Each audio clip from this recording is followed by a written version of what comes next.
বন্ধুগণ, আজকে আমরা শিখব ডেট এর সকল ধরনের ব্যবহার কেবল এক জায়গা থেকে। তাই ভিডিওটি প্রথম থেকে শেষ পর্যন্ত দেখতে থাকুন, ইনশাআল্লাহ পুরো বিষয়টি একবার দেখাতে বুঝতে পারবেন।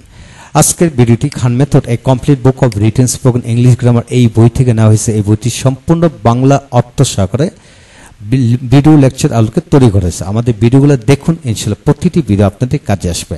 হ্যাঁ বন্ধুগণ, এখন আসুন ডেট এর সকল ধরনের ব্যবহার এক জায়গা থেকে আমরা শিখব। যেমন লক্ষ্য করুন, এখানে that is, was, will be, noun singular form. যেমন that is Sadia our new friend, ওইটা সাদিয়া বা ওইটা হয় সাদিয়া আমাদের নতুন বন্ধু। That is Khan from Tongi, ওইটা খান টঙ্গী হইতে এসেছে, ওইটা খান টঙ্গী হইতে এসেছে। এখন বন্ধুগণ, সাদিয়া স্থলে যে কোনো ব্যক্তির নাম বস্তুর নাম বসে পড়ুন। এখন আসুন number 2, that is our school, ওইটা আমাদের school. That is my friend Khairul, ওইটা আমাদের বন্ধু খায়রুল। হ্যাঁ বন্ধুগণ, এইভাবে আমরা শত শত বাক্য বানিয়ে পড়া যায়।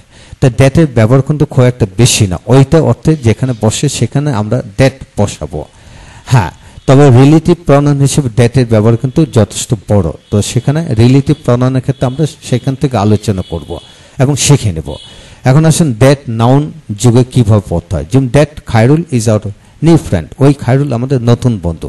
That school is the best school, ওই স্কুলটি সবচেয়ে ভালো স্কুল এই এলাকার।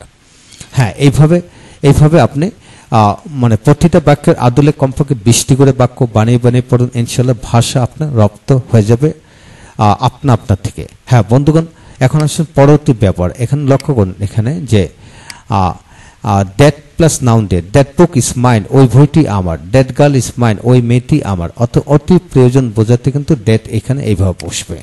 তা ভালো থাকুন, সুস্থ থাকুন। পরবর্তী ভিডিওটি দেখার জন্য আমন্ত্রণ জানানো হলো।